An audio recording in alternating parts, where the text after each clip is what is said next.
Hello friends, आप सभी का मोस्ट वेलकम है आपके अपने यूट्यूब चैनल विजेता कुल में। तो साथियों, हम इस वीडियो में वन वर्ड सब्स्टिट्यूशन का आज नेक्स्ट पार्ट डिस्कस करेंगे। चैनल पर नए हैं तो इसके पहले वन वर्ड साइनो एंड टो का हमने ऑलरेडी वीडियो प्लेलिस्ट बना दिए हैं, आप लोग देख सकते हैं, रिवीजन कर सकते हैं, क्योंकि इसमें सारा इम्पोर्टेंट वर्ड है और ये अपडेटेड सेट होने वाला है। इसका एक एक सवाल आप लोग बिल्कुल रिवीजन करके याद कर लीजिए, आपका एग्जाम में सीधा छपने वाला है। तो लेटर ए हम यहाँ पर डिस्कस कर रहे हैं फ़िलहाल। तो आज इसका पार्ट 3 है। इसके पहले 2 पार्ट हमने कंप्लीट किया है, उसे आप लोग ज़रूर रिवाइज करिए। तो चलिए आज का वन वर्ड में यहाँ पर हम डिस्कस करेंगे पहला सवाल से सीधा। तो पहला सवाल है, लिखा है animal that feeds it's young with milk. यानी इसका मतलब है कि प्राणी जो अपने बच्चे को दूध पिलाता है उसे क्या कहते हैं? तो उसे मैमल कहेंगे, उसे स्तनपायी कहेंगे। ठीक है। दूसरा सवाल लिखा है animal that kills and it's other animals. यानी इसका अर्थ है कि जानवर जो दूसरे जानवरों को मार देते हैं और उन्हें खाते हैं तो उसे क्या कहते हैं? तो उसे प्रीडेटर कहते हैं। प्रीडेटर का मतलब होता है परभक्षी। नेक्स्ट क्वेश्चन लिखा है animals living on the water and the land. यानी कि स्थल तथा पानी में रहने वाले प्राणी, तो इसी को एम्फीबियंस कहते हैं, जिसे जलचर या फिर उभयचर कहा जाता है। चलिए अगला क्वेश्चन लिखा है एनिमल और प्लांट लिविंग ऑन एनदर। दूसरों पर जिंदा रहने वाले जीव या पौधा, तो उसे पैरासाइट कहते हैं। क्या होता है? पैरासाइट, जिसे परजीवी कहते हैं। नेक्स्ट सवाल है एनिमल स्टोरी विथ मोरल। यानी नीति के साथ वाली पशु की जो कहानी होती है उसे क्या कहते हैं? तो उसे फेबल कहते हैं, नीति कथा या फिर दंत कथा।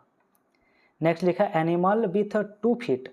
2 पैर वाले जानवर या प्राणी, तो इसे हम बाइपेड कहेंगे, जिसका मतलब है 2 पहिया या 2 पदी। चलिए नेक्स्ट क्वेश्चन लिखा है एनिमल विथ 4 फीट। 4 पैर वाले जानवर या प्राणी को क्या कहते हैं?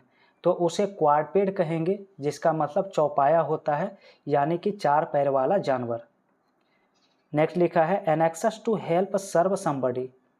किसी की मदद या सेवा करने के लिए चिंतित होना, तो इसे सॉलिसिटस कहते हैं, जिसका मतलब है ध्यान रखने वाला या फिर उत्सुक। नेक्स्ट क्वेश्चन लिखा एनी एल्कोहलिक ड्रिंक। यानी कोई मादक पेय पदार्थ, इसे लिक्योर या फिर मदिरा या सुरा कहते हैं। नेक्स्ट लिखा any kind of grain used for food. तो इसका मतलब है कि किसी प्रकार का अनाज जो भोजन के लिए प्रयुक्त होता है, तो उसे क्या कहते हैं? तो उसे सीरियल कहा जाता है, जिसका मतलब अनाज या फिर अन्न होता है। नेक्स्ट लिखा any left hand page of a book. किसी पुस्तक का कोई भी बायां पृष्ठ जो होता है उसे क्या कहते हैं? तो उसे वर्सो कहा जाता है, जिसका मतलब वाम पृष्ठ होता है। नेक्स्ट लिखा है एनी मेडिसिन विच प्रोड्यूस इनसेंसिबिलिटी। यानी कि कोई भी दवा जो संवेदन शून्य पैदा करता है उसे क्या कहते हैं? तो उसे एनेस्थेटिक कहते हैं, इसका मतलब संवेदनाहारी औषधि होता है। तो नेक्स्ट लिखा है any right hand of a page. किसी पुस्तकीय की दाहिना पृष्ठ क्या कहलाता है? तो दाहिना पृष्ठ को हम रेक्टो कहते हैं, रेक्टो इसका आंसर होगा। नेक्स्ट लिखा है any soft drink except water. यानी जल के अतिरिक्त कोई भी मृदु पदार्थ जो होता है उसे क्या कहते हैं? तो उसे हम बेवरेज कहते हैं, जिसका मतलब मादक पेय होता है। नेक्स्ट सवाल है anything that last for a short time and live no trace. यानी कि कोई चीज़ जो थोड़ी देर में रहती है और कोई चीज़ नहीं छोड़ती है। या फिर इसका दूसरा इस तरह से लिखा जा सकता है sentence, of a very short duration और पीरियड। बहुत कम समय अवधि के लिए जो होता है, तो उसे हम इफेमरल या फिर ट्रांसिएंट कहते हैं। दोनों का मतलब अस्थायी या अल्पायु होता है, तो दोनों आंसर इसके लिए याद रखना है। ठीक है। चलिए नेक्स्ट यहाँ पर क्वेश्चन है, लिखा anything which is no longer in use. यानी कोई भी चीज़ जो अब प्रयोग में नहीं है, तो उसे हम ऑब्सोलीट कहेंगे, इसका मतलब अप्रचलित, लुप्त प्रयोग या व्यवहारित होता है। नेक्स्ट है anything written in a letter after it signed. इसका अर्थ है कि हस्ताक्षर करने के बाद चिट्ठी में लिखी गई जो चीज़ होती है उसे क्या कहते हैं, तो उसे पोस्टस्क्रिप्ट कहा जाता है। पोस्टस्क्रिप्ट यानी कि पश्च लेखन होता है। नेक्स्ट लिखा है appearance of object obtain simulating the appearance of water. जल का प्रायः आभास कराने वाली वस्तुओं का उपस्थिति, इसे हम मिरेज कहते हैं, जिसे मृग तृष्णा या फिर मरीचिका कहा जाता है। इसे धोखे की वस्तु भी कहते हैं। नेक्स्ट लिखा है अप्रोक्सीमेट कैलकुलेशन ऑफ समथिंग। किसी चीज़ का अनुमानित परिकलन या आकलन क्या कहलाता है, तो इसे हम एस्टीमेट कहते हैं। आंसर एस्टीमेट होगा।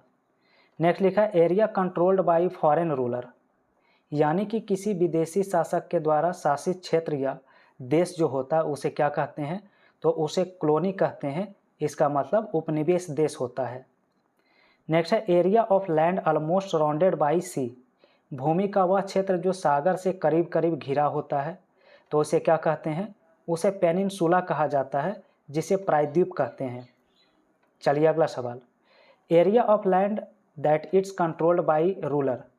भूमि का वह क्षेत्र जो एक शासक के द्वारा नियंत्रित होता है उसे क्या कहते हैं, तो उसे डोमेन कहते हैं, जिसका मतलब रियासत या फिर प्रदेश होता है। नेक्स्ट है art and science of building construction, यानी कि भवन निर्माण की कला तथा विज्ञान जो होता है, तो उसे हम आर्किटेक्चर कहते हैं। इसका मतलब भवन निर्माण कला या वास्तुकला होता है। नेक्स्ट है art and technology of making object from clay. चिकनी मिट्टी से बर्तने या वस्तु बनाने की जो कला या तकनीक होती है उसे हम सिरामिक्स कहेंगे। क्या होता है, सिरामिक्स। मृदभांड कला कहते हैं। ठीक है, चलिए अगला सवाल लिखा art of a beautiful handwriting. सुंदर लिखावट की जो कला होती है उसे क्या कहते हैं, तो इसे कैलीग्राफी कहा जाता है, जिसका मतलब सुलेखन होता है। अगला लिखा art of craving figure in would stone और क्ले। लकड़ी पत्थर या चिकनी मिट्टी से मूर्ति बनाने की जो कला होती है उसे क्या कहते हैं, तो उसे स्कल्पचर कहा जाता है। स्कल्पचर यानी इसका मतलब मूर्ति कला या मूर्ति बनाने का कला होता है। और नेक्स्ट है कि art of craft needing skill with hand, यानी कला या शिल्पकारी जिसमें हाथ के निपुणता की ज़रूरत होती है, तो उसे क्या कहते हैं, उसे हैंडीक्राफ्ट कहा जाता है, हस्तशिल्प या दस्तकारी कहा जाता है। ठीक है, तो फ्रेंड्स ये आपका ए लेटर का अभी लगातार चल रहा है, तो एक पार्ट और आपका डिस्कस करेंगे ए लेटर, इसके बाद ए लेटर पूरा समाप्त हो जाएगा। फिर हम इसके आगे बी लेटर शुरू करेंगे और फिर एक्सरसाइज भी होगा, आप सभी को एक्सरसाइज का आंसर भी करना होगा। ठीक है।